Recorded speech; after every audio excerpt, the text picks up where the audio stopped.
मुल्क में आम इंतखाबात की तारीख सामने आ गई। इलेक्शन कमीशन का आम इंतखाबात जनवरी के आखिरी हफ्ते में करवाने का ऐलान। इलेक्शन कमीशन की तरफ से जारी एलामिया में कहा गया है कि इलेक्शन कमीशन 27 सितंबर को हल्का बंदियों की इब्तदाई फहरिस्त शाया कर देगा।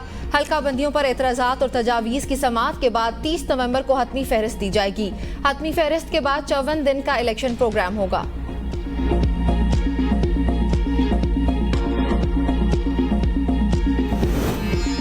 लंदन फिर नून लीग की सियासी सरगर्मियों का मरकज। कल अहम बैठक होगी। शहबाज शरीफ और मरियम नवाज लंदन रवाना।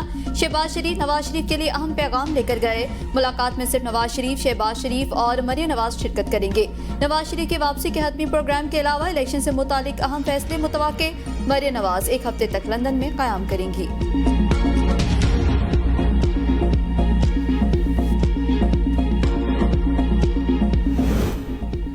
मियाँ साहब आते हैं तो बिस्मिल्लाह। लेवल प्लेइंग फील्ड ये है, हर जमात को सियासी सरगर्मियां शुरू करने की इजाजत हो। शर्जील मेमन का तकरीब से खिताब। कहा, अगर इंतखाबात पर सबको एतमाद होगा तो बेहतर होगा।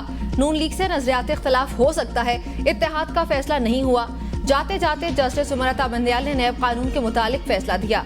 हमें परवाह नहीं कितने केसेस खुल जाएं, मुल्की मसाइल का हल पीपल्स पार्टी के पास है।